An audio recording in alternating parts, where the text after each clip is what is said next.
Hello all, I'm Sindhu C. In this video lecture, I'll be discussing about the commonly used data types in R.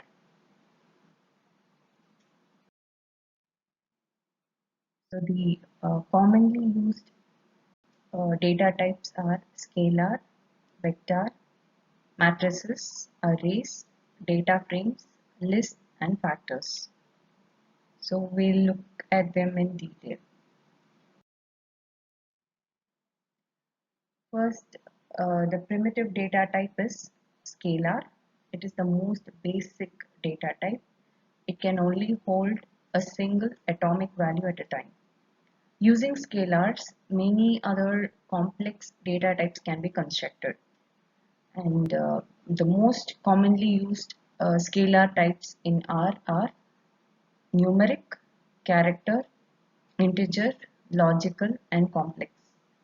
So numeric, it can either be a whole number or a decimal number. As you see, x is equal to 1.5. Character, it holds a string of characters within single quotes, usually represented by integer. You can see an example mark is equal to 4, an integer number. Logical, it can either be true or false. So here the example is status is equal to true.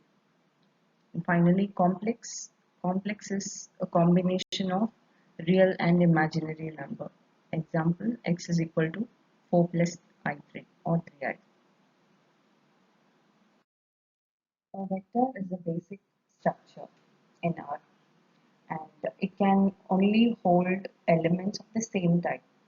So the data type that it can hold can be numeric, logical, integer, double, character, or complex. So here I've given three examples. Uh, a numeric vector can be something of this sort, which can have a whole number, a decimal number, a negative number, or any of these combination. And a character vector can have a string of characters.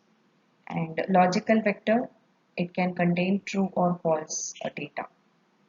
And we identify elements of a vector using subscripts. So here we have an example where we are trying to retrieve the second and the third element of a vector A. And the most commonly used functions with vectors are type of and length, where type of gives you what type of data is there in the vector, and length gives the length of the vector. So the next type of data is matrices. So we know what a matrix is. It consists of rows and columns of data. So here all the data in the matrix should be of the same type. Either it can be numeric, all the content can be characters, or whatever it is. Everything should be of the same type. And every column in the matrix should have the same length. Now here we have the general format. So this matrix is a keyword using which we are going to construct the matrix. Vector here represents what data we are going to put inside the matrix. N row is the number of rows, n column is the number of columns. By row is an attribute which, if it is false, then it indicates that the matrix should be filled by columns, and this is a default case. And if this by row, which is an attribute, is set to true, then it indicates that the matrix should be filled by rows, which is row wise filling. Now the next attribute is dimension name. We can provide optional labels for all the rows and columns present in the matrix, for which we can use this attribute uh, dim names, which is dimension names. So having this general format, we'll be able to construct a matrix and name this matrix as my matrix. Now here we have an example, and this example will help you to generate a 5 cross 4 numeric matrix. So matrix is the keyword with which we are going to construct a matrix Y. The content that we'll be putting in the matrix is numbers from 1 to 20. And this matrix Y will have 5 number of rows and 4 number of columns. Now the second example is we are going to construct a vector and the content is 1, 26, 24 and 68, and we are assigning to this object R names R1, R2, and to this object C names we are assigning C1, C2. Now we are going to construct a matrix, my matrix, using this keyword matrix. The content that we will be having in the matrix is cells, which is taken from this vector, and it will have two number of rows, two number of columns, and it will be filled row wise, and the dimension names will be taken from these two lists, which is R names and N names, which are basically row names and column names. So this is the second example. So now the another thing that we should know is we can identify the rows and columns or even single element using the subscript, as we usually do in matrices. So here you have two parameters. The first one represents the row and the second one represents the column. So when we say x of, inside this we have an empty space, comma and 4. So this says that the fourth column of the matrix will be retrieved. And in this case 3 comma 4, 3 comma empty, which means the entire third row of the matrix will be retrieved. And here again X is a matrix in which 2 to 4th row and 1 to 3rd column will be retrieved from the matrix X. So these are as usual, which we have learned in several other languages. So this is an important data type. Next is arrays. Arrays are very similar to matrices, but in matrices we can only have a single dimension, but in arrays we can have more than two dimension of data. The next one is data frames. So a data frame is more general than a matrix.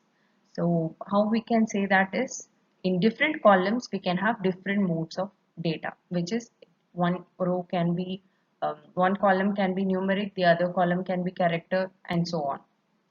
So here we have an example where we have created an object D, which is a vector, and the data that we'll be having in it is 1, 2, 3, 4.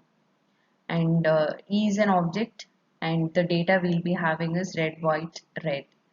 And F is an object created where we have all these logical data in it.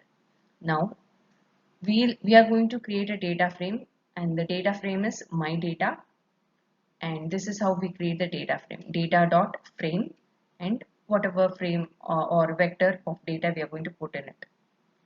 And we can also give them names. So how we can set names is, again we are creating a vector where I am assigning the names ID, color and past, and that can be passed on to the um, names of my data. So this is the my data frame, and I can give names to them using this names function. And you can also call them as variable names or attribute names. Now there are a variety of ways to identify elements of a data frame. So here we have given three types, three varieties of how to identify the elements of data frames. So my frame is a data frame, and here we are going to retrieve third, fourth and fifth column using 3 colon 5, where this colon is a sequence operator. And again, from my frame data frame, we are going to retrieve two columns, which is ID and age. So this is the template of how we can retrieve two columns by name. And this is for retrieving a variable. The variable name is x1 here. So these are three ways of retrieving three different types of data from a single data frame. Now we have list. So as we know, list can be defined as an ordered collection of objects or components in it. A list allows you to gather a variety of it can be unrelated content also, objects under one name. So here we have an example. So consider a person Fred. Okay, we can have his marks, we can have his age, we can have his address, we can have his ID number. So there can be different varieties of data that can be stored under the same list. So here the name of the list is W. And then the second one is we can combine two lists and we can keep it in a single name. So this is the creation of one such thing, so where we have two parameters, list 1 and list 2. And then we can also identify the elements of a list using this convention, where we have two square brackets, one nested among within itself. And yeah, this is the example. So here my list is a list from which the second component of the list is retrieved.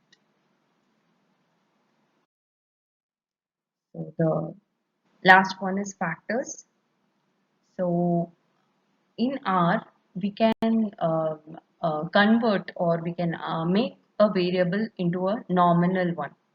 So for which we can use this factors. So the factor stores the nominal value as a vector of integers in the range 1 to k, where this k can be a unique value. So if we say any attribute, say it can be a gender, so there can be two genders, so we can have two labels, so so on, right? So here in this example we can see that the variable gender with 20, okay, so this male entries can be nominated like that. Similarly 30 female entries, so you can see that male 20 and female 30, that is how we are representing it. Okay, and you apply this factor on it, factor on that gender. So what happens here is this stores gender as 21s and 32s. So here 1 represents female and 2 represents male internally. So now R can treat gender as a nominal variable. That is why instead of having female, male, those two labels, we can convert them into a nominal variable using this factors data type. So these are the uh, prime types of data that we should know when we are learning R.